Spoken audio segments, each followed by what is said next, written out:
बंधू आणि भगिनीनो आणि शिंदेसाहेबाचे कुटुंबीय, गेल्या वर्षी स्वप्नातही कधी विचार केला नव्हता की अशा प्रकारचा कार्यक्रम आपल्याला घ्यावा लागेल आणि अशा प्रकारचं मला या ठिकाणी बोलायची वेळ येईल. शिंदेसाहेबाचा तुमच्या एवढा माझा परिचय नाही, परंतु देश ज्यावेळेस अतिशय संकटाच्या काळात होता त्यावेळेस साहेबांची माझी भेट झाली होती. मी गेल्या वर्षी ज्यावेळेस मी ॲडमिट होतो त्यावेळेस साहेब मला बघायला आले होते गोदावरी हॉस्पिटलमध्ये. तीच आमची शेवटची भेट. आणि त्याच्यानंतर मी साहेबाला बघायला गेलो, ती शेवटची भेट. मी मान्यवर कांशीराम साहेबाच्या नंतर मी साहेबाला खूप मानतो. कांशीराम साहेबाला एवढा प्रांजळ, एवढा डिकास्ट असलेला माणूस. साहेबाचं जर पहिलं मला वैशिष्ट्य कोणतं वाटत असेल तर ते डिकास्ट होते. कम्प्लीट डिकास्ट, मनातून वरून आणि सगळ्या अर्थानं. कधीही त्याने, जसं गौतम बुद्धांनी स्वतःचं राजपद जे होतं किंवा राजपुत्र जी पदवी होती, एकदा जाताना म्हणाले कोणतरी की राजपुत्र जे आहे, तर त्यांनी सांगितले की राजपुत्र नाही, सिर्फ सिद्धार्थ. स्वतःहून, जसं अमेरिकेच्या व्हाईट कलरच्या लोकांनी स्वतःहून गुलामगिरीतून मुक्त केलं काळ्या लोकांना, तर शिंदेसाहेब तसे वरच्या समाजातले होते. त्या लोकांनी समतेचा विचार सांगणं हे फार कठीण आणि अशक्यप्राय काम साहेबांनी केलं. आणि जसे लोक मोठे मोठेपणासाठी काहीतरी विशेषणं लावतात, तशा प्रकारचं कुठलंही विशेषण साहेबांनी लावलं नाही. आणि आम्ही काम करत असताना कुठं प्रवासात असतो वगैरे, अचानक साहेबाचा फोन यायचा आणि ते म्हणायचे की लोकसत्तेमधला हा लेख तुम्ही वाचला का? त्या लेखामध्ये अशा अशा प्रकारची मांडणी आहे.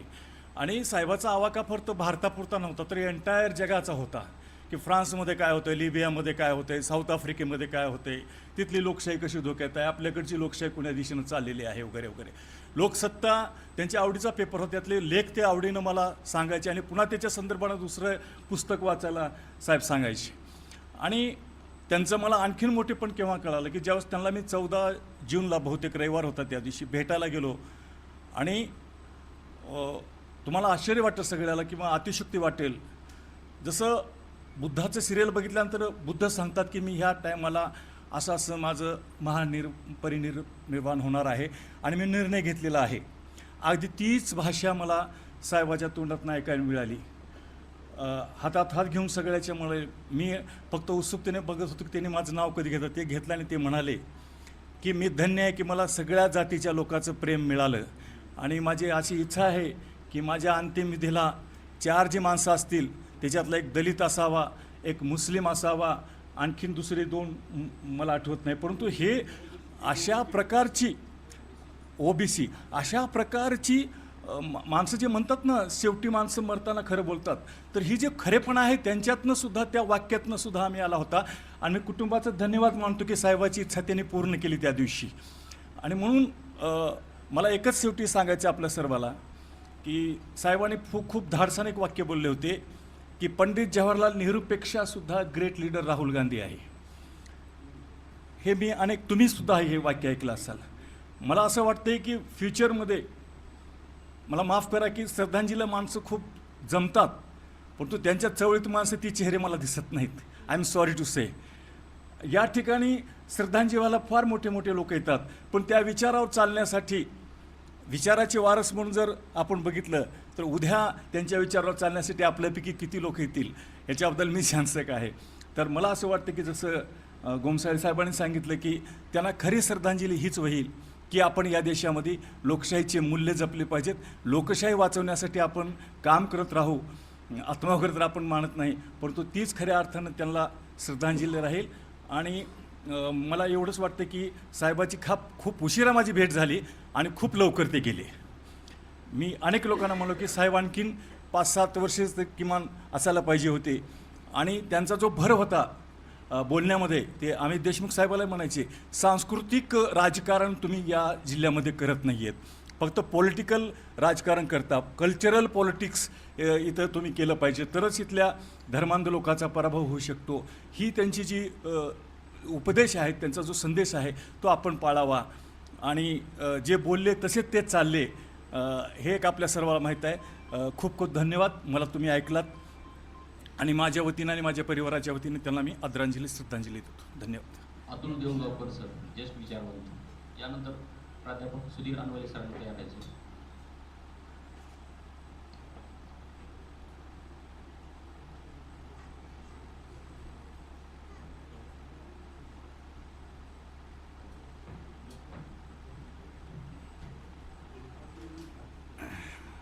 आपल्या आजूबाजूला कोलाहल कर्कशता असताना एक शांत प्रवाहात सौम्यपणे संयमाने बोलणारे शिवाजी दादा, स्थानिक जागतिक बुद्धी भावना या सगळ्याचा अप्रतिम मेळ घालून प्रत्येकाबद्दल, म्हणजे त्यांच्याशी गप्पा मारताना आनंद यासाठी व्हायचा की प्रत्येक राजकारणातल्या समाजकारणातल्या व्यक्तींविषयी अतिशय शांतपणे विश्लेषण करून ते आपल्या हातात द्यायचे. कुठंही त्यामध्ये मीपणा नसायचा हे आपल्याला अनेक जणांनी सांगितलंय, पण कधी कधी ते खूप मर्म सांगून जायचे की ज्याला एखाद्या व्यक्तीच्या देहबोलीवरनं आणि बोलण्यावरनं त्याचं विश्लेषण करायचं ही खूप अवघड गोष्ट आहे, पण डाव्या चळवळीतील अनेक लोकांना ती अवगत होती. विशेषतः मधुली इमिये, जॉर्ज यांच्या, चंद्रशेखरांना तेवढी होती की नाही याविषयी शंका आहे, पण त्यांच्यासोबत स्वतः राहायचं, स्वतःचं मत असूनही मतभिन्नता असेल तरीही सोबत राहायचं, हे एक अतिशय विलक्षण व्यक्तिमत्व शिवाजीदादांमध्ये होतं. वाचन अफाट आणि 14 नंतर नेमकं काय बिनसलंय याची त्यांना उत्तम जाण होती, पण निराश न होता कोण सोबत कशासाठी घ्यायचं. आत्ता जसं सांगितलं की काँग्रेसला त्यांनी सांगितलं की राजकारण करताना सांस्कृतिक तुम्ही काय विचार करता का, तसंच 14 नंतरचं नॅरेटिव्ह आपल्याला का करता येत नाही. म्हणजे ते म्हणायचे की लॅटिन अमेरिकेमध्ये कम्युनिस्टांना, डाव्यांना कथन करून सगळ्या लोकांना सोबत बरोबर घेता येतं, तर आपल्याला काय येत नाही, आपलं नॅरेटिव्ह नेमकं कुठं चुकतंय. ब्राझीलमध्ये एक चिको मेंडिस नावाचा ब्राझीलच्या ॲमेझॉनसाठी लढणारा एक लढवय्या होता आणि जमीनदारांनी गोळी घालून त्याला मारलं. त्याच्याविषयी शिवाजी दादा माझ्याशी अर्धा तास बोलत होते. त्याचं एक प्रसिद्ध वाक्य आहे, सध्या आपण पर्यावरण वगैरे म्हटल्यानंतर आपला विचार किती मर्यादित आहे आपल्याला माहिती आहे. चिको मेंडिस याचं प्रसिद्ध वाक्य असं आहे, वर्गाचा विचार न करता, म्हणजे वर्ग संघर्षाचा विचार न करता, याचं कारण असं आहे पर्यावरणाचे हाल गरिबांना, वंचितांना, कष्टकऱ्यांना, भटक्यांना जेवढे होतात तेवढे कोणालाच होत नाहीत. वर्ग संघर्षाविना पर्यावरणाचा विचार म्हणजे रंजक बागकामय, हे वाक्य सांगून आपल्याकडे हे कसं आणता येईल असं बोलणारे शिवाजी दादा. बोलता तर खूप येईल, पण असा एक माणूस, सगळ्यांचा आधार आपल्याचा जो होता तो गेल्यामुळं आपल्या सर्वांना दुःख झालेलं आहे. भारतातील पर्यावरण पत्रकार संघटनेच्या वतीनं त्यांना आदरांजली. यानंतर सुधीर अनवले सर, उदय गवारेसाठी तयार राहायचे.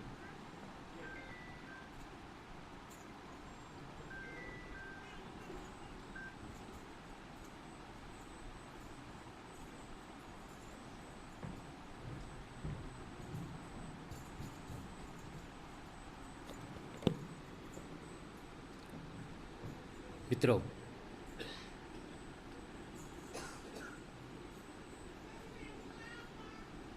आपला देह परिवर्तन करून अज्ञात अनंताच्या प्रवासाकडे गेलेल्या शिवाजी शिंदे सरांच्या श्रद्धांजली कार्यक्रमासाठी आपण इथे एकत्रित आलेलो आहोत.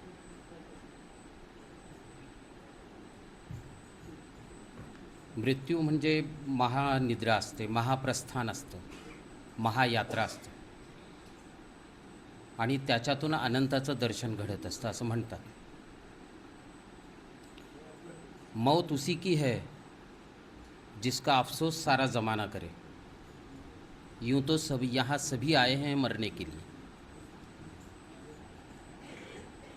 तसं पाहिलं जाता ज्यांचं असणं आपल्याला श्रीमंत करून जातं आणि ज्यांचं आज नसणं जे आपण स्वीकारत नाही, मृत्यू अटळ आहे हे आपल्याला माहिती आहे पण ते आपण स्वीकारत नाही. त्यामुळं माणूस जिवंत असताना त्याची फारशी कदर होत नाही. आणि त्याचं जेव्हा निधन होतं तेव्हा त्याचं मोठेपण जेव्हा कळायला लागतं तेव्हा मग आपण त्याच्या संदर्भात त्याचे गोडवे गायला लागतो. माणूस तसं विचाराच्या रूपानं जिवंत असतोच, कारण त्यांचे विचार हे आपल्या पुढच्या पिढीसाठी सावली निर्माण करीत असतात. आता त्या सावलीमध्ये किती वेळ राहायचं हे ज्याचं त्याने ठरवायचं आहे. तसं पाहिलं जाता जन्मणं, जगणं आणि मरणं, जन्मणं आणि मरणं याचा मधला जो भाग आहे जगण्याचा, त्याच्या जगण्याचं मूल्यमापन हे 3 निकषावर होत असतं. म्हणजे जगण्याची लांबी असेल हा पहिला निकष आहे, जगण्याची रुंदी असेल आणि जगण्याची उंची असेल, हे 3 निकष आहेत.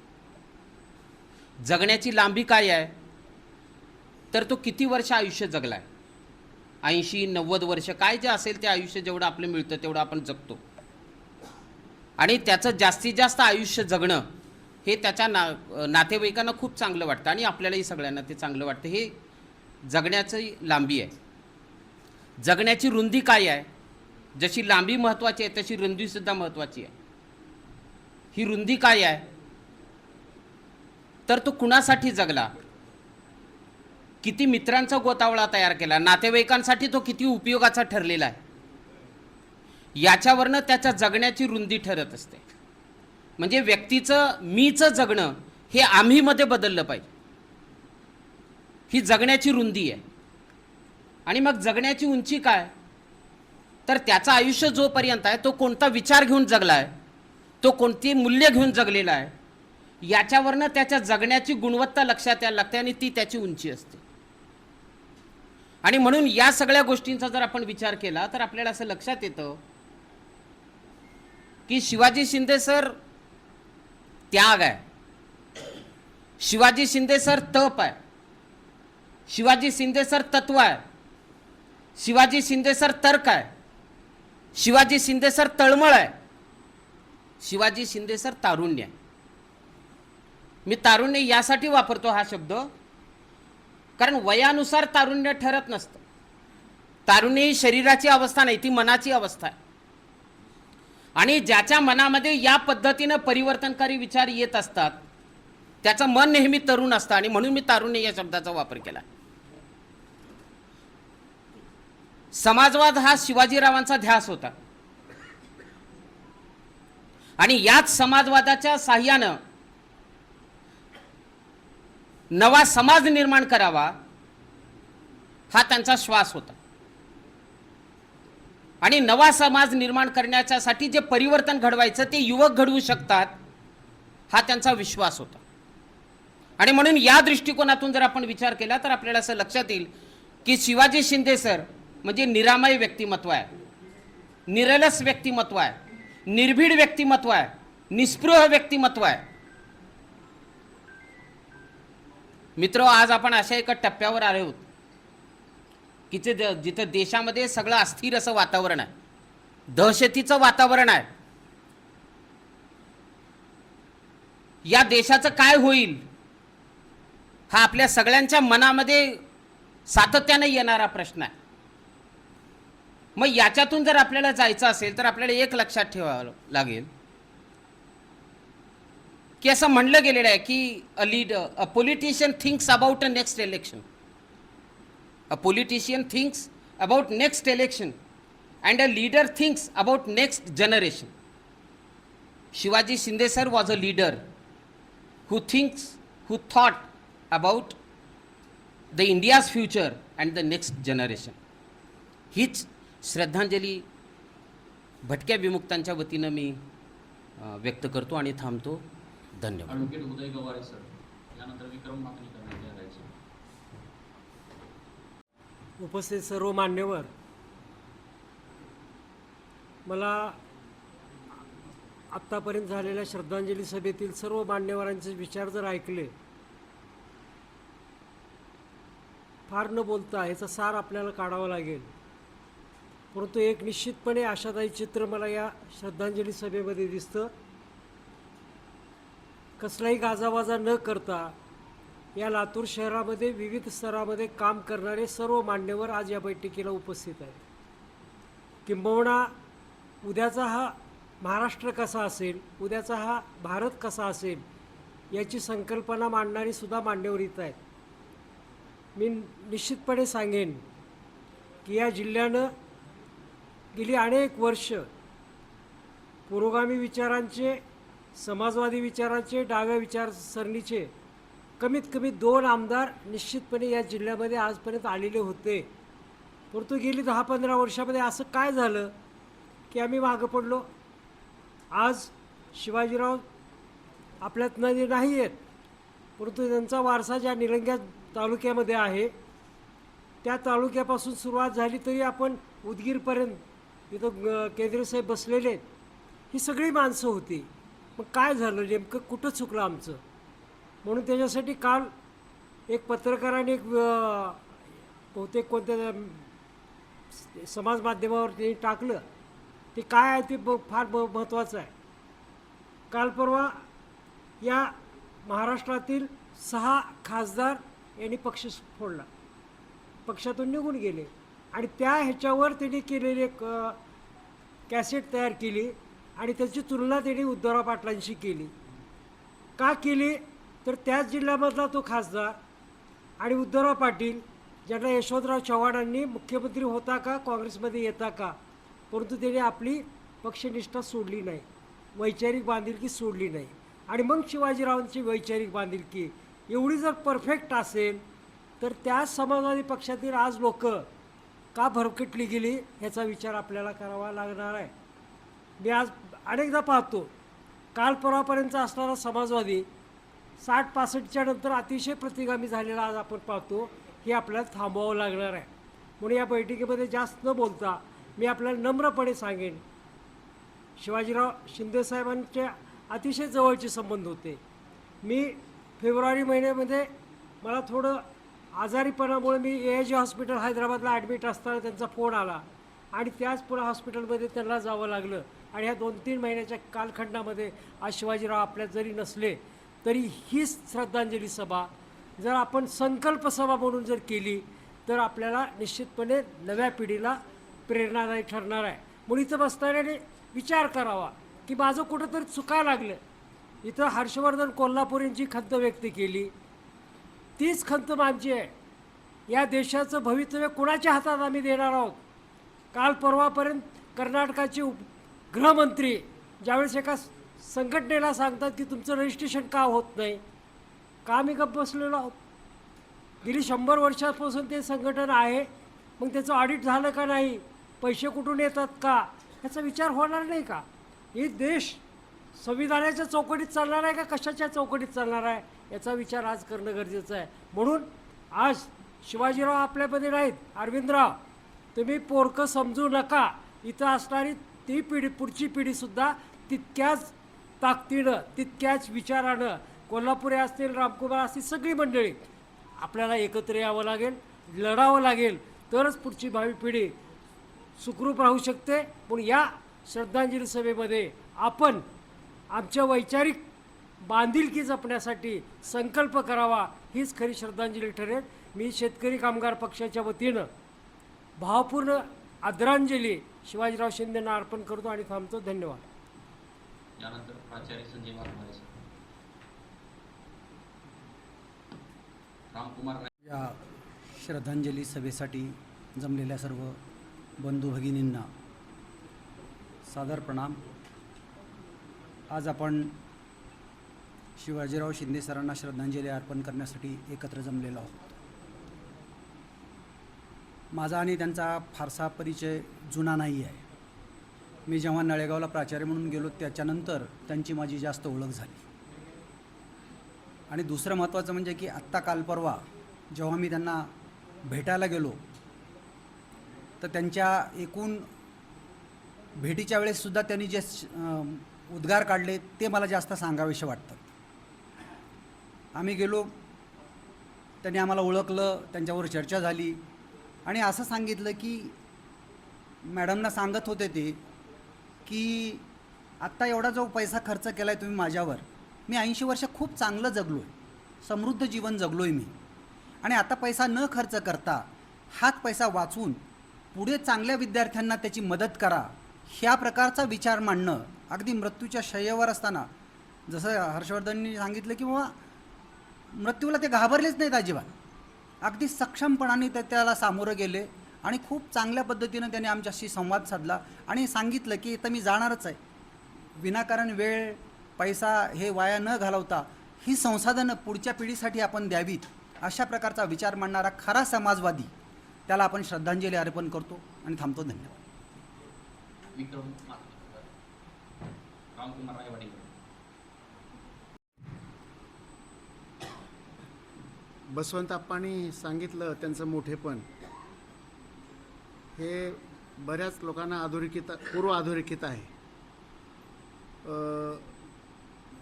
सर्व गुण संपन्न आणि सर्व काही असताना निर्मोही जगणं विचार घेऊन ते कसं असतं याचं एक उत्तम चित्र परिपाठ वस्तुपाठ हा आदरणीय शिंदे सरांकडे होता. कुंभार सर, भाई वैद्य, पणालालजीकडून मला त्यांचा सहवास फार जवळून लाभला. पण 3 गोष्टी वैयक्तिक त्यांच्या मला जे कार्यकर्ता म्हणून अनुभवायला मिळाल्या त्या अतिशय प्रेरक होत्या आणि ते अंतर्मनाला स्पर्श करणाऱ्या होत्या, प्रेरणा वाढविणाऱ्या होत्या. अण्णा हजारेंचं आंदोलन दिल्लीला प्रथमतः सुरू झालं, त्याच्या 3ऱ्या दिवशी मी अण्णा हजारेंच्या विरोधामध्ये मी लातूरमध्ये आंदोलन केलं होतं आणि अण्णा हजारे सोबत राहू, कारण मला त्या आंदोलनाचा गंध थोडा वेगळा आला आणि मला ते राहवलं नाही आणि मी लगेच त्यांचा विरोध करणारं मी आंदोलन लातूरच्या कलेक्टर कार्यालयावर केलं. कालांतराने काही दिवसांनी भाई वैद्य इथे अजय ठक्करांच्या कार्यक्रमाला आले होते आणि दुसऱ्या दिवशी भाईंनी लातूरमधल्या निवडक कार्यकर्त्यांची बैठक सकाळी लावली होती. मग मी गेलो, आम्ही सर्वजणच गेलो होतो. गोमारे साहेब म्हणाले भाईंना की तुमच्या रायवाडीकरांनी अण्णा हजारेच्या विरोधामध्ये आंदोलन केलं. अरे असं केलं का भाईंनी, असं करायला नको होतं असं म्हणत होते. सगळ्या बैठकीमध्ये शिंदे सर उठले आणि म्हणले तसं नाही भाई, रायवाडीकरांचं बरोबर आहे, कारण अण्णांचं फार झालं होतं. हे खूप मला भावून गेलं वाक्य, मी कार्यकर्ता म्हणून. सत्याची बाजू काय असते आणि एक तारुण्याचा हे उच्छ्वास काय असतो,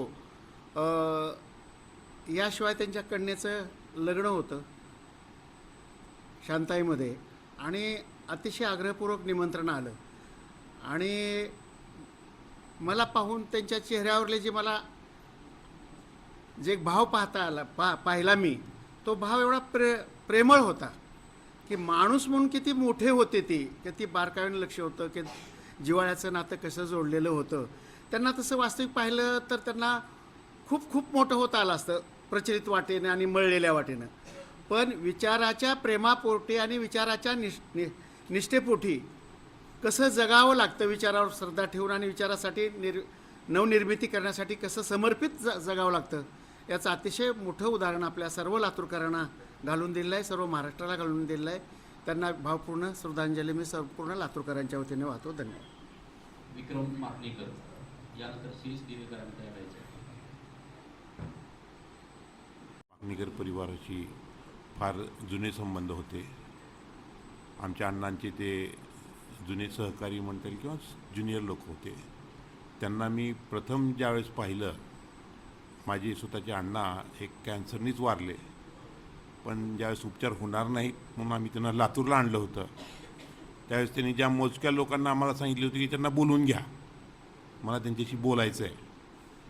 त्याच्यामध्ये एक शिवाजी दादा होते, त्यांच्याशी ते 15-20 मिनटं वगैरे गप्पा मारले. त्यावेळेस मी त्यांना पहिल्यांदा लक्षात आलं की हे अण्णाच्या जवळचे आहेत. त्याच्यानंतर ते आमच्या काकाचे अत्यंत जवळचे सहकारी होते, अत्यंत प्रेमळ संबंध होते त्यांचे. आम्ही काही राजकारणात नाही किंवा समाजकारणात नाही, परंतु अतिशय चांगले संबंध. बऱ्याच दिवसानंतर भेट जरी झाली, लांबून जरी असली, ते मी त्यांना जाऊन भेटायचो, ते मला भेटायचे. कधी कधी सकाळी फिरायला गेल्यानंतरही बोलायचे. त्यांच्या परिवाराविषयी माहिती होती. आमच्याविषयी ते नेहमी चौकशी करायचे. अत्यंत प्रेमळ शांत व्यक्ती होते. मी एवढं सांगू इच्छितो की आता कोणीतरी इथं म्हटलं मगाशी श्रद्धांजली देताना की त्यांच्या विचारही पुढे चालले पाहिजेत. मी सर्व लोकांना आश्वस्त करू शकतो की समाजामध्ये, देशामध्ये, राज्यामध्ये जी परिस्थिती आहे त्याच्याबद्दल जी अस्वस्थ लोक आहेत, त्या अस्वस्थ लोकांची सगळ्यांनी मिळून एक काल मीटिंग झालेली आहे. ह्या परिस्थितीमध्ये प्रत्येकजण आपापल्या परीनं वैयक्तिक लढत आहे.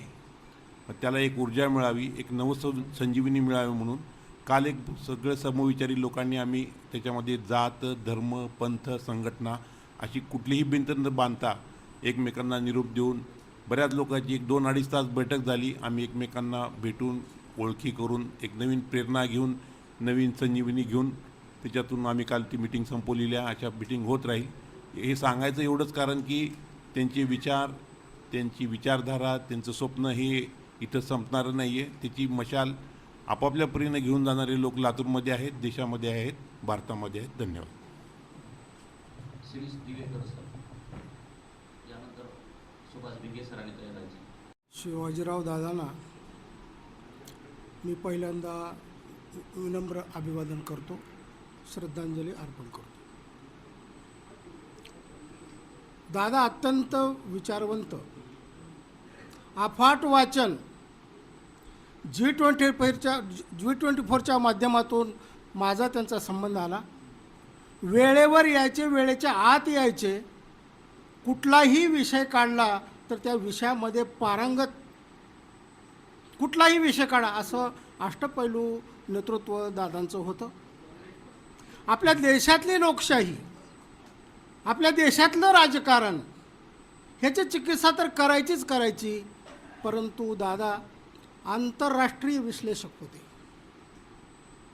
एवढा अफाट ज्ञान, फार दिवसापासूनचा आमचा संबंध आला नाही, परंतु G24च्या निमित्तानं ज्या वेळेस आमचे कार्यक्रम होतील, मीटिंग होतील, त्यावेळेस दादाचा संबंध आला. दादा बिमार पडले. आमचं G24चं पूर्ण परिवार दुःखात, काळजी वाटत होती. दादा हैदराबादच्या हॉस्पिटलमधून घरी आले. आम्ही भेटण्यासाठी गेल्याच्या नंतर आसिम सरोदे साहेब येत आहेत, दयानंद सभागृहात कार्यक्रम लावला आहे. त्यांना एवढा आनंद वाटला कारण आसिम सरोदे साहेबासाठी आम्ही 2-3 वेळेस तारखा घेण्यामध्ये अयशस्वी ठरलो आणि शेवटी आम्हाला ते यश आलं. आणि दादा ते बघून एवढे आनंदून गेले, खुर्चीत बसलेले, आता उठतात का काय असं एवढ्या आविर्भावामध्ये. अरे वा वा वा, मी येणार म्हणजे येणार. आम्हाला आनंद वाटला, परंतु त्यांना येता आलं नाही. पुन्हा ते हैदराबादला गेले हॉस्पिटलमध्ये. तिथल्या हॉस्पिटलच्या सल्ल्याने इथल्या हॉस्पिटलमध्ये त्यांना शिफ्ट व्हावं लागलं. त्या पिरियडमध्ये आम्ही गेलो. आपल्याला मृत्यूची भीती वाटते. दादा मृत्यूला भिले नाहीत. ते असे स्ट्रगल करत राहिले. पाण्याचा एक थेंब घेतला नाही, अन्नाचा एक कण घेतला नाही. पाणी आणि अन्न वर्ज केलं आणि त्या वर्ज केल्यापासून दादा 10 दिवस तब्बल मृत्यूशी झुंज देत होते, लढत होते. सुकन्या रडत होत्या, दादा पप्पा पाणी तर प्या. आम्ही विनंती केली, सर असं का करता, पाणी प्या, तुम्ही अन्न नका घेऊ, पाणी प्या. त्याने असं सांगितलं की माझ्या मृत्यूनंतर उद्या पाणी पाजा. किती मोठी ताकद आहे बोलण्यातली. कुठं गेलं मरणाची भीती. मला नवल वाटतं ह्या गोष्टीचं. मी सांगितलं असं नका करू, पाणी नाही ना, मी आता फटकन जाऊन नारळ पाणी आणतो, मला हाताने केलं असं नाही, थांबा बसा. ह्या प्रत्येक शब्दाचं, ह्या प्रत्येक बोलण्याची मला फार नवलच वाटतं आहे. हे असं आत्तापर्यंत कधीच घडलं नाही माझ्या जीवनामध्ये आणि ते प्रत्यक्ष माझ्या जीवनामध्ये हे सगळं अनुभवावं लागलं. त्यांच्या मॅडम विनंती करत होत्या, मी विनंती करत होतो, सुकन्या विनंती करत होत्या, रडत होत्या, आम्ही रडलो, सांगितलं की असं भावना चालत नाही, एवढं निर्भीडपणे शेवटपर्यंत बोलायचं फार मोठी ताकद आहे. आणि त्यांनी सांगितलं काही नाही, अंत्यविधीची तयारी करा. आणि हर्षवर्धन सरांनी सांगितल्यासारखं काय बोलले, माझ्या अंत्यविधीला जे काही 4 खंदेकरी असतील, तो एक दलिताचा असेल, एक मुस्लिमचा असेल, एक ओबीसीचा असेल आणि एक माझ्या जातीचा पाहुण्यातला कोणीतरी असेल. शेवटपर्यंत एवढी ज्वलंत समाजवादी विचार दादामध्ये होते. आणि शेवटच्या क्षणी मृत्यूला न घाबरता बोलत बोलत दादा निघून गेले. दादांचे जे विचार होते, समाजवादी विचार, ते विचार आपल्या सर्व सभागृहांनी, जमलेल्या सर्व त्यांच्या चाहत्यांनी आपल्या परीनं जेवढं जमल तेवढं आपण करीत राहू. G24 हे त्यांचा विचार पुढं सक्षमपणे घेऊन जाईल अशी मी ग्वाही देतो. दादांना पुन्हा एक वेळ श्रद्धांजली अर्पण करतो. माझे 2 संपवतो. प्राध्यापक सुभाष भिके सर, यानंतर अर्जुन जाधव सरांनी तयार राहायचे.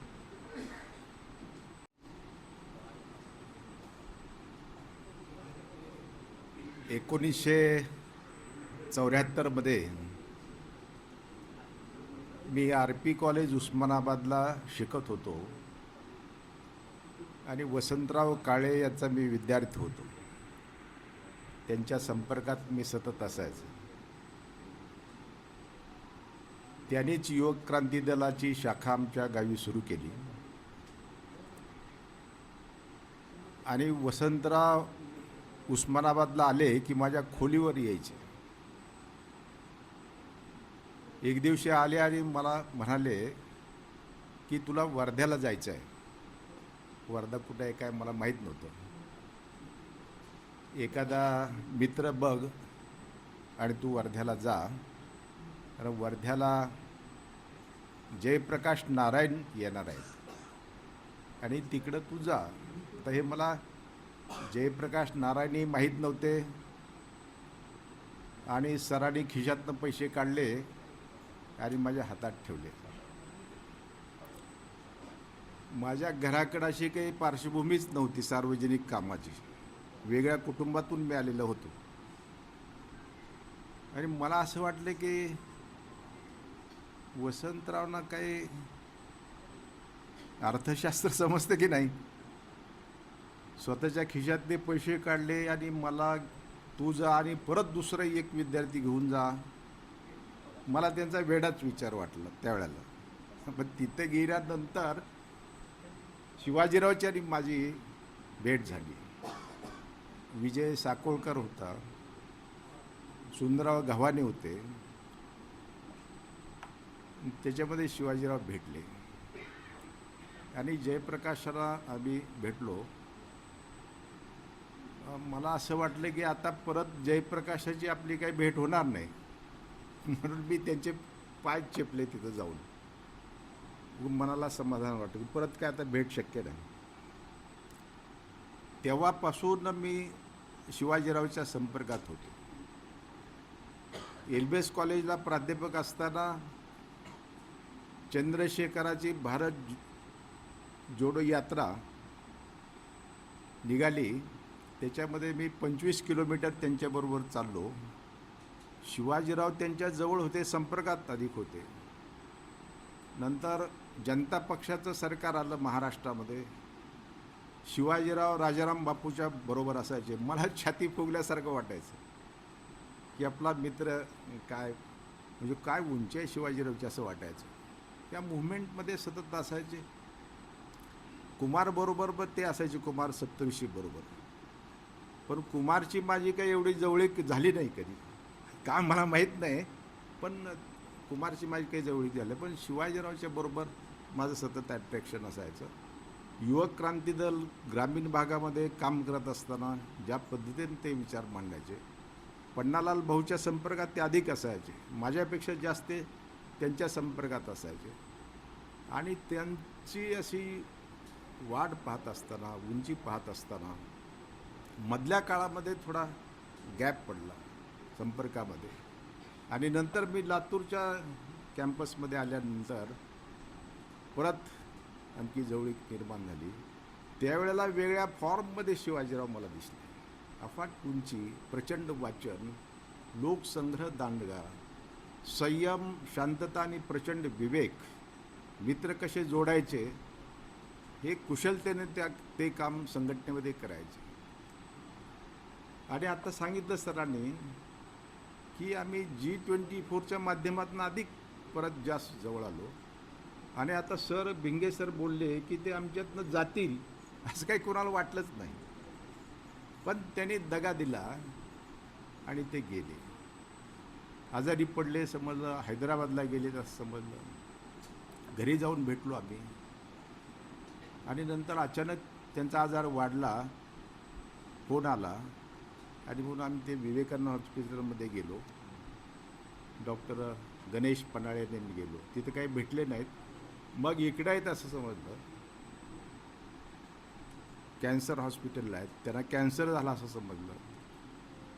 मग मात्र जास्त भीती वाटली की आता शिवाजीराव यातनं बाहेर येणं शक्य नाही असं वाटलं. आणि तिथं माझ्या घराजवळच कॅन्सर हॉस्पिटल असल्यामुळं मी 5-7 दिवस कुठंच गेलो नाही. रोज सकाळी आणि संध्याकाळी मी त्यांच्याकडे जायचं. पहिल्यांदा भेटल्यानंतर फ्रेश वाटले चेहऱ्यावर. कधी आला काय नाही असं बोलले. आणि ताईंनी थोडं त्यांना सावरण्याचा प्रयत्न केला असं. तर त्यांच्याकडे रागानं पाहिलं त्यांनी. शिवाजीरावांनी त्यांच्याकडे रागानं पाहिलं की मला बोलू दे अशा ह्यानं ते व्यक्त होत होते. त्याच्यानंतर बाकीच्याने त्यांचे जे अनुभव सांगितले ते खरंच आहेत की त्यांनी अन्नत्याग केला. आणि नंतरच्या प्रोसेसमध्ये ती त्यांच्या विचाराची उंची आपल्याला दिसते. म्हणजे मला मृत्यूशयेवर कुणी न्यावं, ते खांदेकरी कोण असावे ते सांगितलेला इतिहास. मी आता निघालेलोच आहे, माझ्यावर खर्च कशाला करता. म्हणजे विचाराची जी हाईट आहे, उंची आहे, असा उंचीचा तोलामोलाचा माणूस आपल्या शहरामध्ये आपल्या सहवासात होता. तो इतर अनेक समाजातल्या वेगवेगळ्या घटकांना संस्कारित करत असतो. ही त्यांची जी कृती आहे, ही कृती अनेकांना प्रेरणा देणारी कृती आहे. याच्यातनं अनेक कार्यकर्ते निर्माण होऊ शकतात. मी स्वतः अजिबात निराश नाही. देशातली राजकीय सामाजिक परिस्थिती भयंकर खराब आहे हे मान्य आहे. पण समाजामध्ये अशा लाटा येत असतात, जात असतात. ही लाट अशीच राहील असं नाही. ज्या पद्धतीनं राहुल गांधी काम करतायत देशामध्ये, ज्या पद्धतीनं दिपके देशामध्ये काम करतायत, ज्या पद्धतीनं तरुणांना संघटित करतायत. आणि आता माझ्यापूर्वी ह्यांनी सांगितलं की कालच आम्ही 100-200 लोक बसलो होतो आणि ही सामाजिक परिस्थिती बदलण्याच्या दृष्टीने आपल्याला काय करायला हे चिंतन करतात. समाजाची सजगता प्रचंड असते आणि म्हणून समाज पुढं जाणार आहे, परिस्थिती बदलणार आहे. आणि म्हणून मी जेव्हा अंत्ययात्रेला होतो तर माझ्या शेजारी सुशिला बोराळे होत्या. त्या बडबड करायला, मी त्यांच्यावर खरं म्हणजे चिडलोच होतो, बोललो नाही. मी अतिशय सिरियस होतो. मी कधी रडत नाही शक्यतो, पण त्या दिवशी माझ्या डोळ्यातनं पाणी आलं. आणि सुशीलाताई काहीतरी लाईट बोलतायत हे मला काही सहन झालं नाही. म्हणजे आता सर तर अक्षरशः रडलेच, भिंगे सर. हे अशा अनेक कार्यकर्ते त्यांच्या ह्याच्यातून उभा राहिले. तेव्हा हा त्यांचा विचार आपण सगळेजण मिळून पुढं नेण्याचा प्रयत्न करूया. आपल्यात अनेक क्वालिटीचे लोक आहेत, आपल्यात गुणदोष आहेत, तरी पण आपण परत परत एकत्र येऊया आणि शिवाजीरावचा विचार पुढे नेण्याचा प्रयत्न करूया. अशा प्रकारची मी श्रद्धांजली वाहतो. आमचे नेते योगेंद्र यादव ज्या स्वराज अभियान पक्षाचा मी सदस्य आहे, त्या पक्षाच्या वतीनं मराठवाडा जनता विकास परिषदेचा मी मराठवाड्याचा सरचिटणीस आहे. त्या संस्थेच्या वतीनं छात्र भारतीचा मी महाराष्ट्राचा 10 वर्ष अध्यक्ष होतो. त्या छात्र भारतीच्या वतीनं आणि माझ्या कुटुंबाच्या वतीनं त्यांना भावपूर्ण श्रद्धांजली अर्पण करतो आणि थांबतो. रामराव गवळी, ज्येष्ठ पत्रकार. यानंतर विश्वंभर शिवाजीराव गेले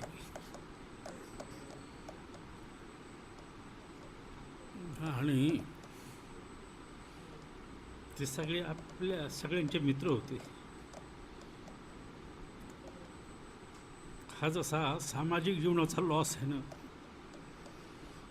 तसा माझ्या वैयक्तिक जीवनामधला पण हा फार मोठा लॉस आहे. 1974-75 पासून माझे संबंध होते, पण 2014 नंतर जरा जास्तच स्नेह वाढला होता आणि खूप चर्चा होत्या, खूप प्लॅन होते. आता ते राहिले इथेच. आपण जेवढं समजतो ना, आपल्या जी कल्पना असते ना, त्यापेक्षा कितीतरी मोठा माणूस होता, फारच मोठा माणूस होता. म्हणजे आपण अंदाज नाही करू शकत इतका तो मोठा माणूस होता.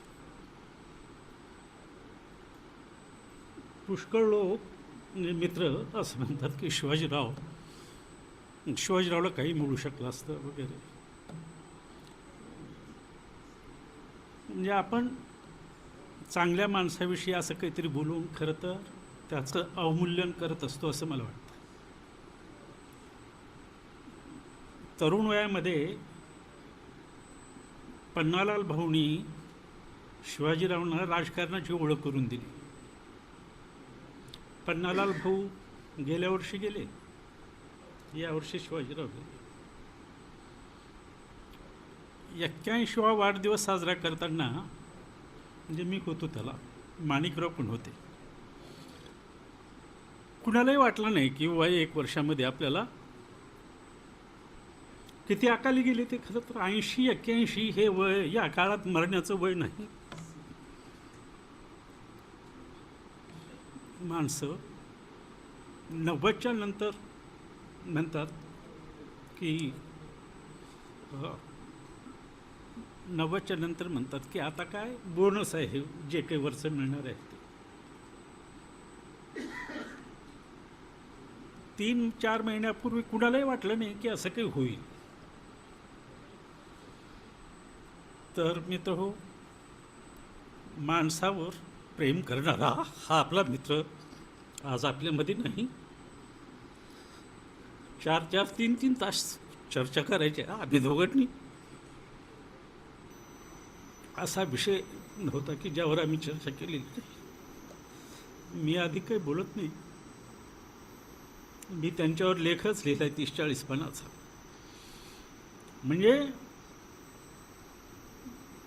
म्हणजे असं की हा इतिहास काय की बाबा तसाच लोप पावेल. शिवाजीराव म्हणजे एक इतिहास आहे, चळवळीचा इतिहास होता तो. म्हणून का मला आणि जायभाई सरांना सुचलं आणि आम्ही ते नोंद करून टाकलं आणि त्यांच्या हयातीत झालं, त्यांना वाचून दाखवलं. म्हणजे ही मला समाधानाची बाब आहे.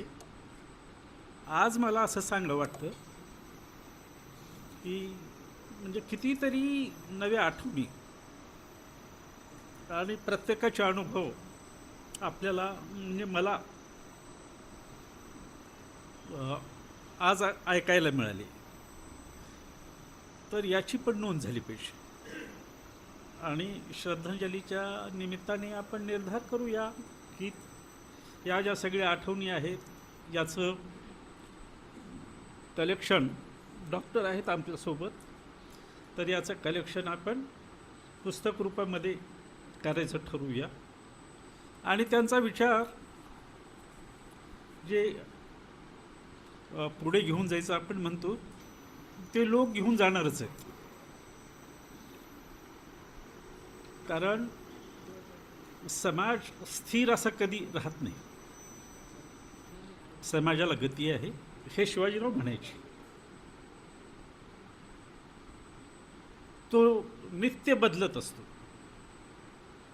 कितीतरी वेळापासून बघतोय मी सूर्यकांत वैद्यच्या डोळ्याला धार आहे सारखी आणि अजून ती थांबत नाही. इतका लढा आपल्याला माणूस. आपल्यामधून निघून गेलेला आहे. मी अधिक बोलत नाही. पूर्ण श्रद्धांजली अर्पण करतो आणि माझी जागा घेतो. यानंतर अर्जुन जाधव सर, रामराव गवळी सरांनी तयार राहायचे. त्यांनी माझ्यावर स्नेहबोधची पण व्यवस्था केली. थँक्यू. महाराष्ट्रातील समाजवादी चळवळीसाठी वाहून घेतलेलं एक झपाटलेलं नेतृत्व श्रीयुत शिवाजीराव शिंदे आपल्यातून गेलेले आहेत.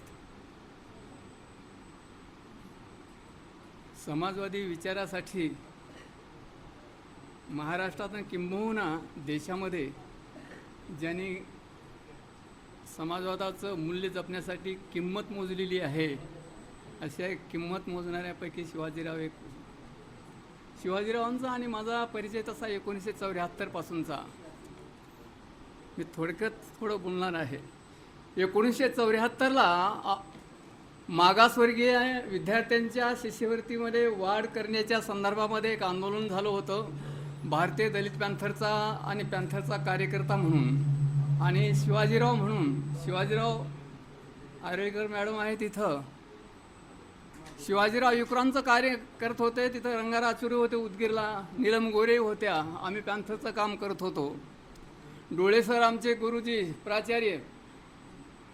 शिष्यवृत्ती वाढीच्या आंदोलनामध्ये शिवाजीराव, रंगार आचुरे, नीलम गोरे आणि अनेक समाजवादी कार्यकर्ते आमच्यासोबत उभा टाकले आणि त्यावेळेस 40 रुपये म्हणजे मासिक शिष्यवृत्ती मिळायची, ती 70 रुपये झाली. त्या 70 रुपयावर मागासवर्गीयांचे अनेक विद्यार्थी शिकले, सवरले, नोकरीवर लागले. कुंभार सर नोकरीवर लागले, आता रिटायर झालेले आहेत. पण पुन्हा समाजासाठी आणि चळवळीसाठी किती रुपये खर्च केले, काय केलं, हे माझ्यासारख्यांना आणखी कोड पडलेलं आहे. आणि म्हणून आज समाजामध्ये देहवादी कार्यकर्त्यांची गरज आहे साहेब. आज बोलके कार्यकर्ते खूप आहेत. मी पाहतो, मी पत्रकार आहे, मी तटस्थ बोलतो. महाराष्ट्रामध्ये आणि जिल्ह्यामध्ये जे प्रामाणिक कार्यकर्ते आपल्या ध्येयासाठी झिजले आणि जगले, त्यापैकी शिवाजीराव एक होते, असं माझं म्हणणं आहे, असं माझं मत होतं. आणि म्हणून आज महाराष्ट्रामध्ये आणि एकूण देशाची परिस्थिती जर पाहिली तर आज भांडवलशाहीच्या घरी समाजवाद आणि लोकशाही मोलकरणीचं आणि सालगड्याचं काम करतात का काय की असं माझ्यासारख्यांना वाटू लागले साहेब. आज भांडवलशाहीच्या पुढं समाजवाद आज खोकला करून टाकलेला आहे हो. आणि काही दिवाभीत मंडळी तर असं सांगू लागलेत की भारतीय राज्यघटनेतून धर्मनिरपेक्षता आणि समाजवादी ही विचाराचं जे तत्व आहे ते काढून टाका, वगळून टाका. काय देशाला या एक धर्माचं अधिष्ठान करायचं आहे की या देशाला कुठं पुन्हा आणखी एक कुण्या 17व्या-18व्या शतकामध्ये न्यायचं आहे? अशा पद्धतीचं आज देशामध्ये वातावरण चाललेलं आहे. आणि अशा परिस्थितीमध्ये शिवाजीरावांसारखे कार्यकर्त्यांची आज फार आवश्यकता निर्माण झालेली आहे. आणि माझी एक सूचना आहे की शिवाजीराव समाजवादी विचार जगले, बोलले नाहीत फक्त, ते जगले. आणि म्हणून त्यांच्या नावानं त्यांच्या जयंतीच्या दिनी एक चांगली व्याख्यानमाला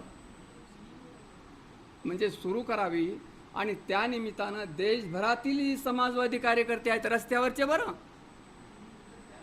फार म्हणजे विचारवंत म्हणून नाही, रस्त्यावर लढे देणारे जे कार्यकर्ते आहेत त्यांचा सन्मान करावा आणि त्यांना पुरस्कार द्यावा, अशा पद्धतीची एक मी सूचना करतो. आणि शेवटी मार्क्सवादी कवी दुष्यंत कुमार यांच्या शब्दामध्ये शिवाजीरावांचं एक मूल्यमापन जे मी करतो, त्यांच्या जीवनाचं सार जे मी समजतो, त्या बाबतीत असंच दुष्यंत कुमारच्या कवितेचं सार मी असं म्हणेन कि सिर्फ हंगामा खड़ा करना मेरा मकसद नहीं है, सिर्फ हंगामा खड़ा करना मेरा मकसद नहीं है, मेरी कोशिश है की ये सूरत बदलनी चाहिए.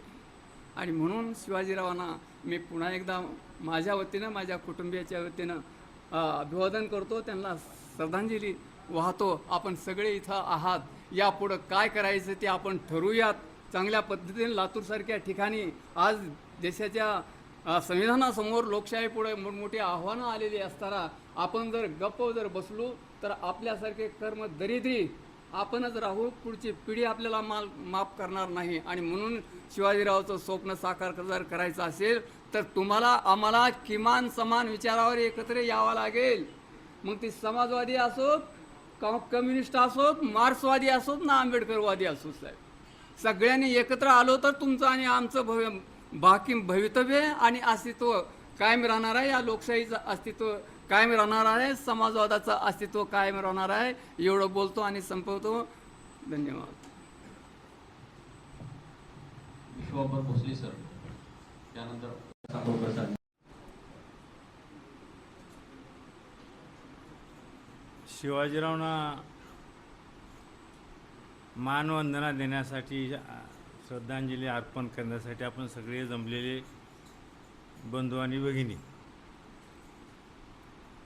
जवळपास 3 तास हा श्रद्धांजलीचा कार्यक्रम चालू आहे.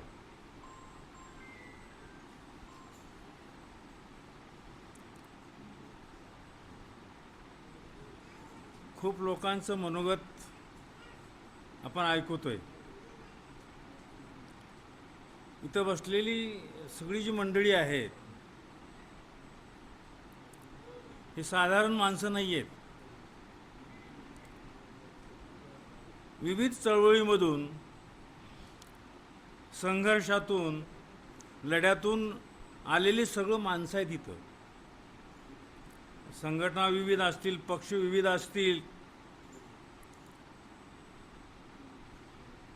जसं आता गोविंदराव आमचे मित्र बोलले,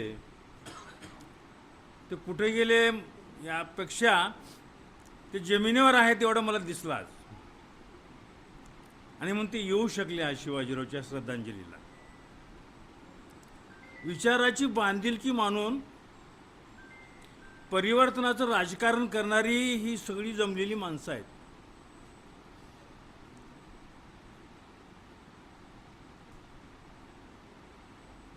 उदयगावारी गेले मला वाटतं. आज श्रद्धांजलीच्या निमित्तानं आपण काहीतरी संकल्प केला पाहिजे असं त्यांनी विचार मांडला. अनेकांच्या बोलण्यातून त्याच भावना व्यक्त झालेल्या आहेत. मी जवळपास 60 वर्ष चळवळीत काम करतोय.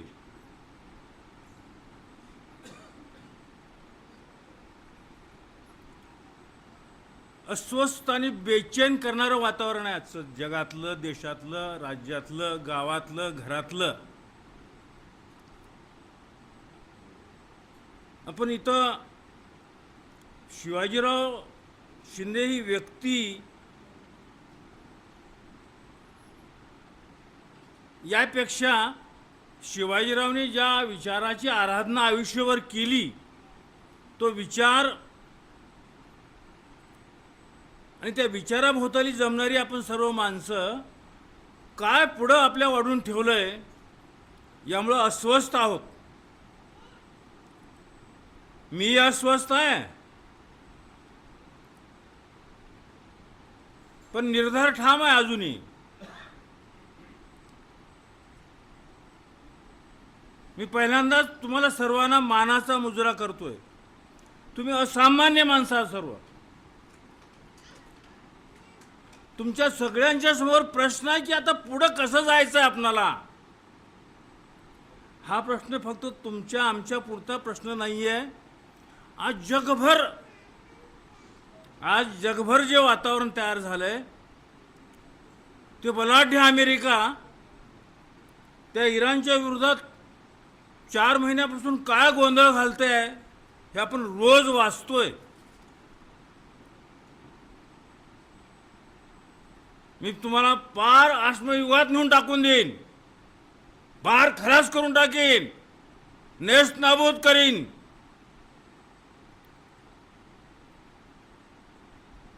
आम्हाला सांगतोय रशियाकडून तेल घ्यायचं नाही, इराणकडून घ्यायचं नाही, त्या व्हेनेझुएलाचा घ्या. त्या व्हेनेझुएलामध्ये आज 10,000 माणसं भूकंपानं मेली. आणि ज्या भारतामध्ये त्या स्वातंत्र्याच्या चळवळीमध्ये ज्या आपल्या पूर्वजांनी रक्त सांडलं त्या भारतापुढं आज काय वाढून ठेवलंय. इंग्रजांच्या विरोधातली स्वातंत्र्याची लढाई फार सोपी होती. आणि आत्ता हे नववसाहतवाद, तो इंग्रजांचा वसाहतवाद आणि आत्ता भारतावर लादला गेलेला नववसाहतवाद, ही स्वातंत्र्य आपलं आणि लोकशाही, शिवाजीरावांच्या विचाराचा जो धागा, आम्ही 50 वर्ष एकत्र मित्र होतो आणि दररोज आमच्या चर्चा व्हायच्या. शिवाजीराव आणि आम्ही असं विचार करत होतो की आत्ता भारतातली लोकशाही जिवंत राहिलेली आहे अशी कुणाची जर खात्री असेल तर मला त्यांनी सांगावं ठामपणानं. भारतातलं न्यायव्यवस्था जाग्यावर राहिलेली आहे. कशाचं स्वातंत्र्य आहे आपणाला? जमा, बोला, भाषण करा,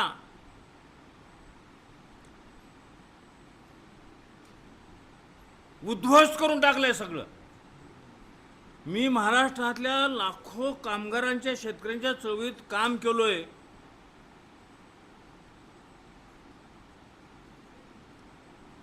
आणि आत्ता ह्या सगळ्या चळवळी, डाव्या पुरोगामी लोकशाहीवादी चळवळी सगळ्या नेस्तनाबूत झालेल्या आहेत. पण माणसं जिवंत आहेत. माणसांच्या पुढं प्रश्न असा आलाय की काय पुढं जायचं कसं?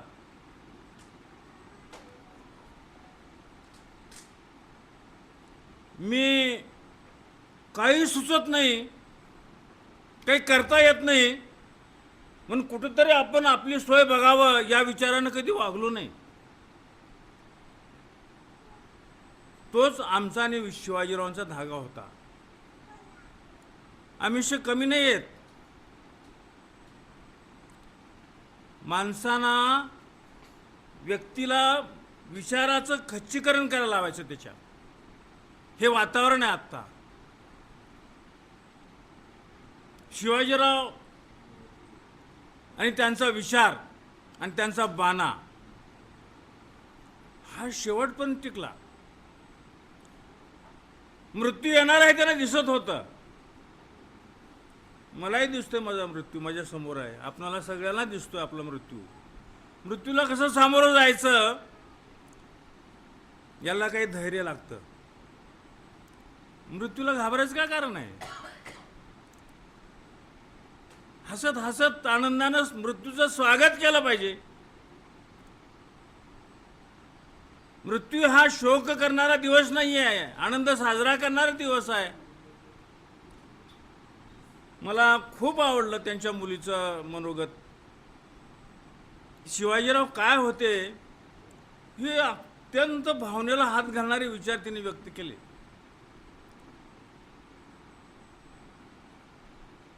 आजारपणाच्या काळात 2-3दा माझी भेट झाली. आम्ही बोलत होतो.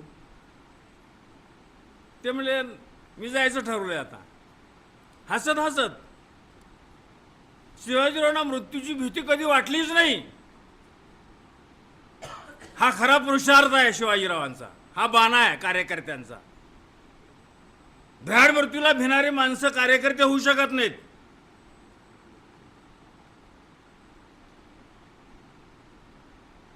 ज्याला मृत्यूची भीती वाटत नाही ते कुठल्याही दडपणाला, कुठल्याही गुंडगिरीला, कुठल्याही दादागिरीला भीक घालत नाही.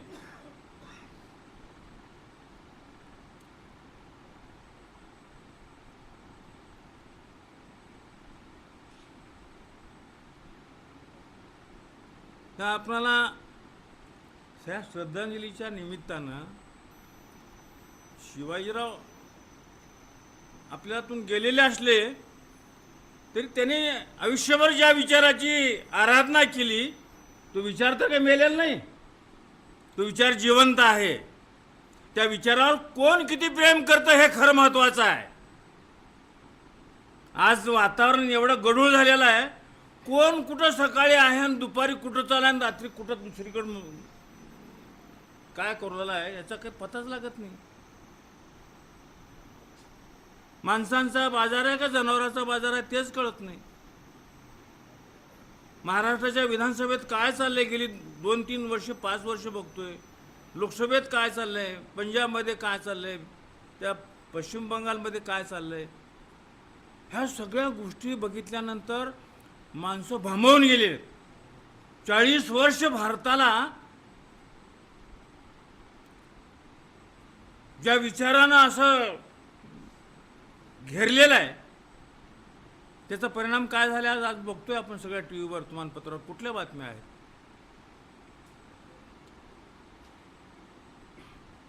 काय पर्याय काय आपल्या पुढे, ह्या भारताचं काय होणार आहे, तुमचं आमचं काय होणार आहे,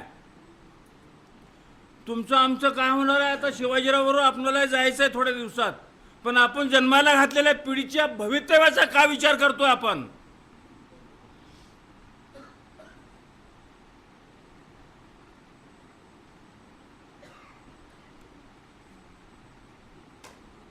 शिवाजीरावनी तुम्ही आम्ही आपला स्वतःचा कधी विचार केला नाही म्हणून आपण इथं जमलोय. या निमित्तानं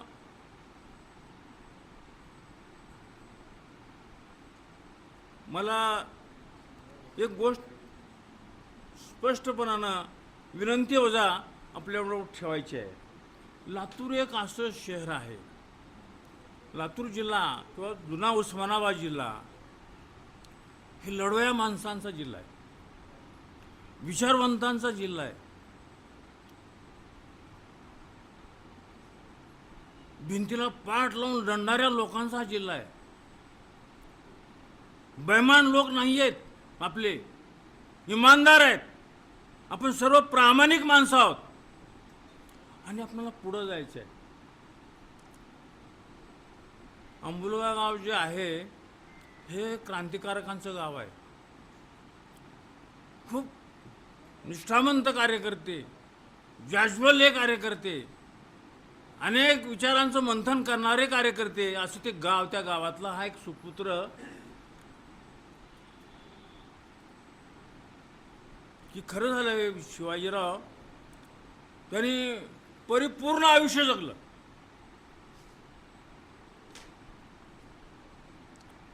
त्यांची कुठलीही इच्छा राहिलेली नाही. आता मी त्यांना म्हणालो, शिवाजीराव तुम्ही मृत्यूला घाबरताय का, हे हे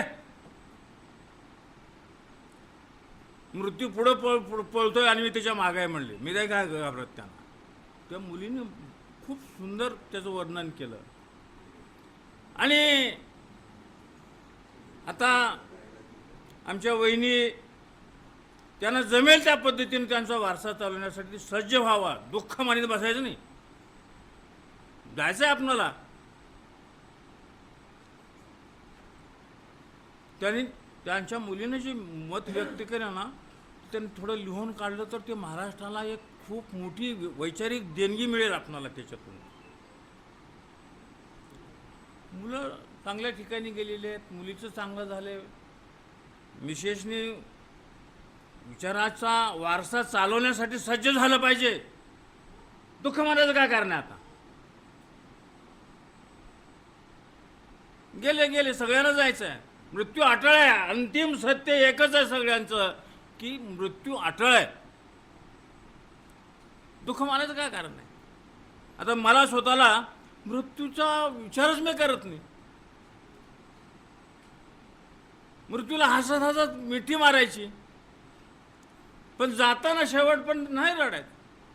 ते डॉक्टर सांगत होते, कुणी बोटं मोजत, येडं, आमकं तमकं, काय त्याच्या काही कारण नाही. ते तेव्हा आपल्या पुढं इंग्रजाच्या विरोधातली जी स्वातंत्र्याची लढाई झाली ती फार सोपी लढाई होती. आत्ता ही दुसऱ्या स्वातंत्र्याची जी लढाई आहे तिची रूपरेषा अजून ठरलेली नाही. चाचपडत आहेत सगळे. आता एक निदान झालंय नक्की. कोणतं निदान झालंय. ह्या संसदीय लोकशाहीतल्या निवडणुकांमधून हा बदल शक्य नाही हे निदान झालंय. हे आमदार खासदारांचा बाजार आहे. मी विधानसभेत 5 वर्ष बघितले, गोविंदरावनी पाहिलेला आहे. दलालांचा बाजार आहे गोविंदराव. हरामखोरी चालू आहे सगळी लोकांच्या नावानं.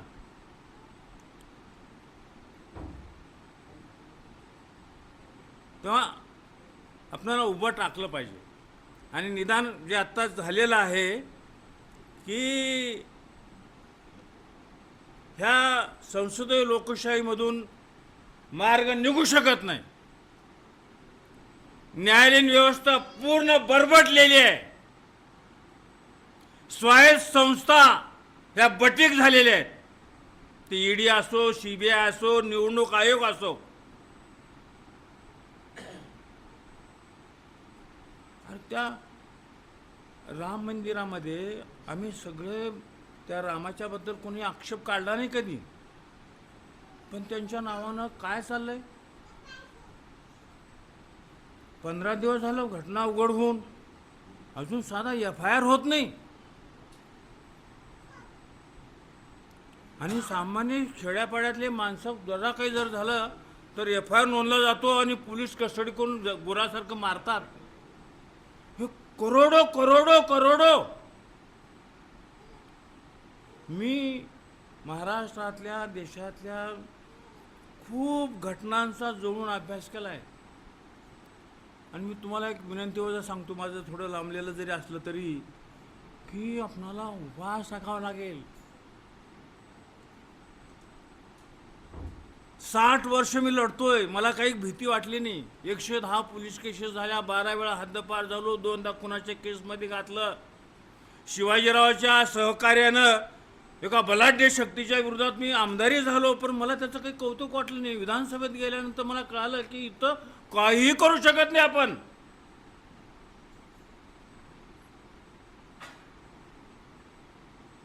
मंत्री व्हा, संस्था घ्या, दलाल्या करा, हे सगळं तिथं मांडून ठेवलेलं आहे. आम्ही शांतचा बाजार आहे. आणि म्हणून मी पाहिलं आणि पुन्हा 25 वर्षानंतर तिकडं जावं असं कधी वाटलं नाही मला. पण 50 कारखाने दिवसा ढवळ्या महाराष्ट्रातले कवडी मोल किमतीला विकून टाकले, कब्जे केले. ह्या सगळ्या संघर्षातून मी आज इथं का उभा टाकलोय की आता उठून गेलो की पुन्हा भेटीच होत नाहीत आपल्या. कोणतरी मरावंच लागेल तो जमू आपण.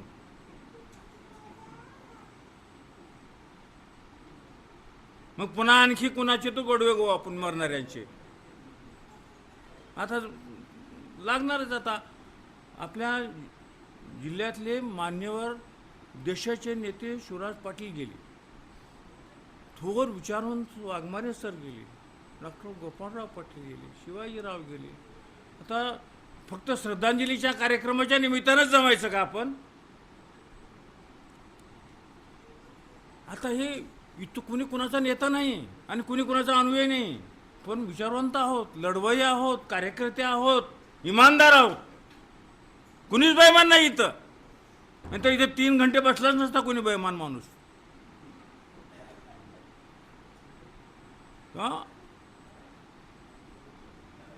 हे G24 विविध ज्या संघटनेने आयोजन केले ना, आता कुण्या तर निमित्तानं आपण एकत्र जमूया. ज्यांचे त्यांचे पक्ष जे सोबत राहू द्या, संघटना जे त्याच्या सोबत राहू द्या, विचार बी राहू द्या. अरे पण या देशाच्या भवितव्यासाठी, या देशाच्या लोकशाहीसाठी, या देशाच्या संविधानाला वाचवण्यासाठी आपल्याला जमावंच लागेल. आणि हा जमण्याचा निर्धार करणं हीच खरी शिवाजीरावला श्रद्धांजली ठरणार आहे. एवढे माझे तोडके मोडके शब्द व्यक्त करून माझं मनोगत संपवतो. आदरणीय ज्येष्ठ विचारवंत नागोराव कुंभार सर, लखवी साहेबांच्या काही मित्र हो, प्रथमतः तुमच्या आणि माझ्या वतीनं शिवाजीरावांना भावपूर्ण श्रद्धांजली अर्पण करतो. आपण सर्वांनी ज्या भावना व्यक्त केल्या आणि जे विचार मांडले ते अतिशय अंतःकरणातून हे सर्व तुम्ही प्रगट केलेलं होतं. त्यांच्या मुलींनी जे मनोगत व्यक्त केलं, ताईंना मी आग्रहाची विनंती करेन की आपण जे काही आता बोललात, एक 100-150 प्रश्नाचं शिवाजीरावांचं एक चरित्र तुम्ही लिहून काढा. भिंगे सर आहेत, अनेक आमची मित्र इथं आहेत, आम्ही सर्व तुम्हाला मदत करू. दुसरं, सुभाष भिंगे सरांनी जी कल्पना मांडली, आपण सर्वांनी जे काही आता भावना व्यक्त केलात, आपण सर्वांनी ते लिखित स्वरूपामध्ये जर भिंगे सरांकडे दिलात तर एक अतिशय चांगलं ते एक पुस्तक होऊ शकतं. खरं तर शिवाजीराव या देशातल्या एक मोठा माणूस होता. मुलीने जे काही सांगितलं त्याच्यावर तर शिक्कामोर्तबच झाला. आणि दुसरं, आमचे आदरणीय केंद्रे साहेब इथं आले, हे खरं तर शिवाजीरावांचं फार मोठं यश आहे. तिकडं जाऊनसुद्धा तुम्ही इथं आणू शकले, याच्यात त्यांचं मोठेपण आहे. माणिकराव खूप अतिशय तळमळीनं बोलत होते, माझे सर्वच मित्र बोलत होते, तिघांनी अश्रू ढाळले. ते अतिशय मोठेपणाशिवाय ते शक्यही नसतं. सगळ्यांनी खूप चांगल्या सूचना केल्या. मी आपल्याला विनंती करेन, आपण श्रद्धांजलीलाच एकत्र येत नाही. G24चा ग्रुप इथं खूप चांगलं काम करते, निराश व्हायचं काही कारण नाही. वातावरण अतिशय अस्वस्थ आहे, सगळेच अस्वस्थ आहे. आशावादी भूमिका माणिकराव म्हणाले ते खरंही आहे. लातूर जिल्ह्याने महाराष्ट्राला पुरोगामी विचाराची, मूल्यांची दिशा आज देण्याची आवश्यकता आहे. तो आपण संकल्प केला पाहिजे. हा पुढाकार इथले सगळे विचारवंत कार्यकर्ते, छोटे मोठे मतभेद बाजूला सोडून माणिकरावने सांगितल्याप्रमाणे एकत्र आलं पाहिजे. शिवाजीरावांचं विश्लेषण क्षमता फार चांगली होती, विचार क्षमता फार चांगली होती. मला असं वाटतं की प्लेटोनी सांगितलं की फिलॉसॉफर किंग, की जो विचार करू शकतो असा जर माणूस राजकारणामध्ये असेल तर तो अचूक दिशा देऊ शकतो. मला असं वाटतं महाराष्ट्रातल्या देशाच्या जे काही चळवळी असतील, पॉलिटिकल अँड सोशल, त्याला एक दिशा देण्याचं काम जगण्यातून आणि विचारातून मला असं वाटतं की शिवाजीरावने देण्याचं ऐतिहासिक काम केलेलं आहे. आणि म्हणून त्या कन्येनी जेव्हा ते भाषण करत होते, मला पटकन अब्दुल कलाम राष्ट्रपती यांची एक आठवण झाली. मी एक पुस्तक वाचत होतो आणि अब्दुल कलाम साहेबांनी सांगितलं की माझे वडील सरपंच झाले, निवडून आले, आणि दुसऱ्या आठवड्यामध्ये एक त्या गावातला मोठा श्रीमंत माणूस एक ब्रीफ केस घेऊन पैशाची तो गेला आणि त्यांचे वडील नमाज पडायला गेले होते. अब्दुल कलाम साहेब एकटेच होते आणि मग त्यांनी सांगितलं की हे थोडं वडिलांना तुम्ही द्या. ते म्हणाले नाही, मी देणार नाही. पण त्यांनी फार आग्रह केला आणि ते त्यांनी घेतलं आणि वडील घरी आले आणि अब्दुल कलाम साहेबांनी सांगितलं असं असं एक ग्रस्त आले आणि त्यांनी दिलं. अक्षरशः अब्दुल कलाम साहेब असं म्हणाले, मला वडिलांनी फक्त मारायचं ठेवलं, एवढं प्रचंड रागावलेलं होतं. हे विष असतं आणि ते घ्यायचं नसतं. आणि मग अब्दुल कलाम साहेबांचं एक वाक्य आहे, माझ्या आयुष्यातले जे की 3 टीचर महत्त्वाचे आहेत त्याच्यातला पहिला एक मॉरल टीचर माझे फादर आहे. मला असं वाटतं तुमचे जे काही वडील आहेत ते एक मॉरल टीचर आहेत. भारतामध्ये असं अतिशयोक्ती वाटेल, परंतु मूल्याधिष्ठित राजकारण केलं पाहिजे, नैतिक मूल्याधिष्ठित राजकारण केलं पाहिजे. आज जे काही बोलत होते माणिकराव, हे सगळं जे काही घडायला लागलं मूल्यहीनतेच्या वातावरणात, मूल्यहीनतेचं जे राजकारण आहे त्या वातावरणामध्ये मूल्याधिष्ठित राजकारणाचा आग्रह धरणारे शिवाजीराव मला वाटतं राजकारणातले एक आदर्शच आहेत. आणि म्हणून माझी आपल्याला विनंती आहे, निराश न होता फार माळ एकत्र आली पाहिजे. ते इकडं तिकडं तुटणार नाही याची काळजी घेऊन आपण सगळ्यांनी एकदा त्यांची जी प्रेरणा होती, काय प्रेरणा होती शिवाजीरावांची, साधी प्रेरणा नव्हती, ती स्ट्रॉंग होती. अन्यायाचा प्रतिकार करणं ही त्यांची प्रेरणा होती. सत्ता किंवा प्रसिद्धी ही त्यांची प्रेरणा नव्हती. म्हणून तर ते एवढं सगळ्या पर्यावरणामध्ये ही प्रेरणा जतन करून ते विचाराने काम करत होते. त्यांची वैचारिक दृष्टीसुद्धा अतिशय सुस्पष्ट होती. कोण्या दिशेनं जायचं, काही संभ्रम करायचं काही कारण नाही. तुम्ही वसाहतवाद म्हटलात, परंतु हिंदू राष्ट्रवादी इथे येतो आहे. अशा अवस्थेमध्ये त्यांचं जे काही चिंतन आहे, त्यांचं जे काही काम आहे, ते मला वाटतं फार मार्गदर्शक स्वरूपाचं आहे. आणि म्हणून त्यांची जी वैचारिक भूमिका होती ती अतिशय सुस्पष्ट आहे. ही भारतीय घटनेच्या उद्देशपत्रिकेतील जो मूल्यांचा आकृतिबंध आहे, स्वातंत्र्य, समता, बंधुता, न्याय, लोकशाही आणि धर्मनिरपेक्षता, या मूल्यांना ज्या प्रवृत्ती इजा पोहोचतील त्याचा प्रतिकार करू आणि ही सगळी मूल्य समाजामध्ये खोलपण रुजवण्याचा आपण प्रयत्न करू. मला असं वाटतं ही वैचारिक भूमिका ही त्यांची सुस्पष्ट होती. तिसरं, त्यांचे वैचारिक आधार काय होते? फुले, शाहू, आंबेडकर, मार्क्स आणि गांधी यांच्याशिवाय तर मला असं वाटतं तुमच्याकडे येऊन आमचं काही कल्याण नाही, परंतु यांच्याशिवाय बहुजनांचं कल्याण आणि विकास होऊ शकणार नाही, ही त्यांची धारणा होती. मला तर एवढी निर्भीडता शिवाजीरावांच्या मुलींचं जे भाषण आहे ते शिवाजीरावांनी जे आयुष्यभर कमवलं त्यांचं ते यथार्थ अशा स्वरूपाचं ते वर्णन आहे. आणि म्हणून मला असं वाटतं की शिवाजीरावांनी हे खरं आहे की पदं येतात जातात, खूप मुख्यमंत्री असतील, खूप मंत्री असतील, खूप राष्ट्रपती असतील काही. मी अब्दुल कलाम साहेबांचं का नाव घेतलं? मूल्य जगणारी माणसंच इतिहासाची पान होत असतात. आणि मला वाटतं शिवाजीराव या महाराष्ट्राच्या, देशाच्या सार्वजनिक जीवनाच्या चळवळीमध्ये आणि राजकीय चळवळीमध्ये एक इतिहासाचं पान बनलेले आहे. अशा एका आपल्या मित्राला आपण गमावलो. त्यांची प्रेरणा, त्यांची वैचारिक दृष्टी आपली ती दिशा दिग्दर्शक आहे. त्या वाटेनं आपण जाणं आवश्यक आहे, त्याला दुसरा पर्यायच नाही. आणि म्हणून कितीही प्रतिकूल परिस्थिती असली तरी दीपस्तंभ आपल्या अवतीभोवती खूप आहेत, त्यांच्या वाटेनं आपण जाऊया. मी परत एकदा मला एक खंत राहिली. आमचे मित्र सुभाष भिंगे, त्यांची फार जवळची मैत्री, त्यांचा 75वा वाढदिवस होता. मी जाऊ शकलो नाही. मग घरी मी त्यांचा सत्कार केला. पहिलं वाक्य होतं, मी म्हटलं सुभाष भिंगेंना चला आपण जेवायला जाऊ. तर ते म्हणाले नाही, शिवाजीरावांना सुद्धा बोलवू आपण. मग आम्ही 4-5 जण गेलो. सुभाष भिंगेमुळंच मला त्यांच्या घरी जाता आलं. आम्ही त्या सावित्रीबाई फुलेंच्या प्रतिमेच्या अनावरणासाठी आपल्या घरमध्ये आम्ही शिवाजीराव किती एवढे वैचारिकदृष्ट्या टणक, परंतु भावनिकदृष्ट्या किती हळवे.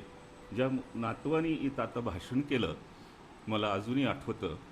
शिवाजीरावांकडे माझं लक्ष होतं. मी त्या कार्यक्रमाचा अध्यक्ष होतो. स्टेजवरून मी पाहत होतो शिवाजीरावांकडे. आणि शिवाजीराव त्या मुलाला सांगत होते, तू जा स्टेजवर आणि ते गाणं म्हण. त्या मुलाने हिंदीचं अप्रतिम गाणं सादर केलं. मी आणि भिंगे सर त्याचे साक्षीदार आहोत. एकीकडे हे जे काही एक आपलेपणा, बंधुत्व, जसं खरं आहे की बाबासाहेबांनी म्हटलेलं ते वाक्य फार मोलाचं आहे, ते जगले. एक तुम्ही कितीही जरी म्हटलात स्वातंत्र्य, समता, हे 2 मूल्य जेव्हा निष्क्रिय म्हणजे प्रभावहीन होतात, तेव्हा बंधुत्व हे मानवजातीला तारणारं अशा स्वरूपाचं मूल्य आहे. आणि मला असं वाटतं हे जे काही आस्था, आपलेपणा, हे बंधुत्व, हा जो भाव आहे ते आपल्या विचाराने, कृतीतून जगले. असा एक मला असं वाटतं विचारावर एवढं ठाम काय केंद्रे साहेबांचं, ते मोठेच आहेत. ते म्हणाले मी ढळलो पण ते आढळ राहिले. मला असं वाटतं तुम्ही नाही ढळलं तर बरं झालं असतं, पण ते जाऊ द्या, परंतु ते हे आढळ राहिले, ही आमचं शक्तिस्थान आहे. आणि म्हणून मी त्यांना परत एकदा अजून एक मला थोडी खंत राहिली.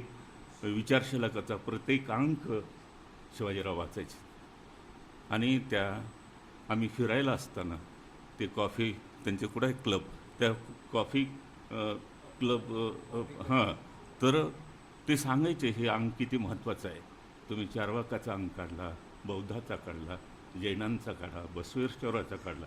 आणि मी त्यांना म्हटलं त्या सिरीजमधला शेवटचा अंक आहे संत तुकाराम आणि कबीर. आणि मला वाटतं 3 महिन्यापूर्वी केव्हा तरी आजारी पडण्यापूर्वी म्हणाले, सर तो अंक मात्र आवर्जून आणून द्या. मलाही खूप वाईट वाटलं ही बातमी ऐकून. आता हे अंक मी काही त्यांना देऊ शकणार नाही. आपला एक अस्सल विचाराचा, एक निर्भय अशा स्वरूपाचा मित्र आपण चळवळीचा गमावला. खरं तर ते महाराष्ट्राच्या वाटत नाही ही मोठं नाव होतं. तुम्हाला कल्पना नसेल की SM जोशी, नानासाहेब गोरे, मधु दंडवते पासून तर ते नेहरू, गांधी, गोखले ही सगळ्यांची नावं घेतो. हे का घेतो? त्यांनी मूल्य जगत सगळं चळवळी केल्या. मला वाटतं हेच काम त्यांनी केलं हे. आणि म्हणून भारतातल्या नीतिअधिष्ठित जे काही राजकारण आहे त्या स्कूलचे मला वाटतं एक चांगले 100 पैकी 100 गुण घेणारे हे विद्यार्थी होते. त्यांना भावपूर्ण श्रद्धांजली. यानंतर श्रद्धांजली सभेच्या कार्यक्रमाचा आभार व्यक्त करण्याची विनंती डॉक्टर. त्यांच्यासोबतचा एक प्रसंग सांगणार आहे. 30 जानेवारी हा गांधीजींचा स्मृती दिवस असतो आणि त्या दिवशी आंबुलग्याला सभा होती आणि त्या सभेचे ते अध्यक्ष होते जिल्हा परिषदेच्या इलेक्शनमधले. आणि त्यांच्यासोबत जाण्याचा मला योग आला. त्या सभेमधलं जे त्यांचं भाषण झालं हे त्यांचं जाहीर सभेतलं शेवटचं भाषण झालं. त्या भाषणाचा सार असा होता, काका म्हणाले की ही कुठल्या पक्षाची लढाई नाही आहे, ही कुठल्या काँग्रेस, भाजप किंवा इतर पक्षांची लढाई नाही आहे, तर ही लढाई सत्तेविरुद्ध असत्याची आहे, हिंसा विरुद्ध अहिंसेची आहे, ही गांधी विरुद्ध गोडसेंची लढाई आहे आणि मनुस्मृती विरुद्ध संविधानाची लढाई आहे. आणि ही जी लढाई काका आज अर्धवट सोडलेत किंवा आपल्यावर ते सोडून गेलेत, तर मी आपल्या सगळ्यांना विनंती करतो की ही जी काकांनी अर्धवट ठेवलेली लढाई आहे ही आपल्या सगळ्यांना पुढे घेऊन जायचे आणि खऱ्या अर्थानं तीच काकांना श्रद्धांजली राहील एवढी मी ग्वाही देतो. त्याचबरोबर आजच्या श्रद्धांजली सभेमध्ये उपस्थित असलेले समविचारी ज्या संस्था संघटना आहेत, G24, बाबासाहेब परांजपे, ठीक आहे, तर सर्व समविचारी संस्था, संघटना, सर्व पक्ष ह्या सगळ्यांचे मी मनापासून आभार मानतो. हे हॉल उपलब्ध करून दिला म्हणून गोमसाळे काकांचे, हॉटेलचे मी मनापासून आभार मानतो. धन्यवाद. सर्वांनी 2 मिनटं उभं टाकायचं.